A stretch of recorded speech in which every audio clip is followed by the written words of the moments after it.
Hello mga kasangga! Kumusta pa kayo ngayong araw? Samahan nyo kami at tayo mamimili ng isda dito sa Sydney. Tayo ay magdi-deliver din bukas ng umaga sa Condobolin. Ito nga pala ang aking mga kids. Hi! Hi kayo mga kids! Hi! So tara at samahan nyo kami ngayon. Let's go!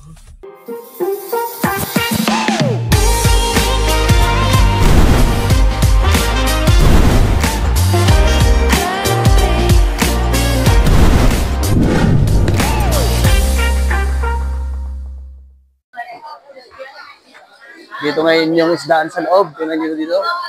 Maraming isda dito. Hello mga kasangga. Tayo ngayon namili na ngayon at tapos na tayo sa pamimili. At ito ang ating isda ngayon ay ilalagay na natin sa ating sasakyan. So bukas ng umaga magbiyahe tayo sa Condobolin para sa ating pag-drop ng mga in-orders. So ito ang aming sasakyan. Dito lang natin to sa dito sa mga kasyang-kasya yan dyan. Say hi kayo, Cornel at Eli. Nandito na tayo ngayon sa bahay. Karating lang namin dahil natapos na tayo sa pamimili. So ito yung ating mga isda. Ito yung mga yelo.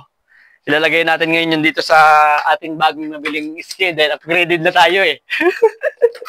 Yung yelo nandyan ha. At yung mga isda na nandun sa ating pinamili, ilalagay natin dito. Ito isang ganyanan ha. Lagay natin plastic dito. Tapos may yelo sa ilalim na konti, lagyan natin ng yelo sa ibabaw. Medyo efficient yung ating mga galawan, hindi gaano maabala. So yun lamang, samahan nyo kami bukas ng umaga sa delivery sa Condobolin. Let's go!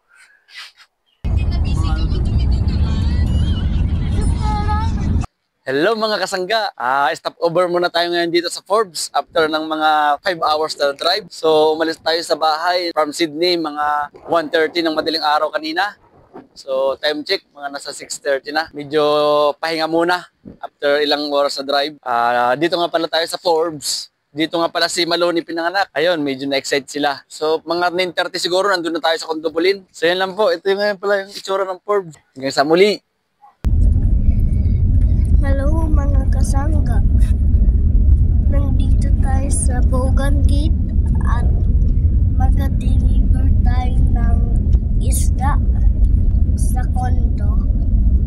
Magkita tayo dyan. Hanggang sa muli.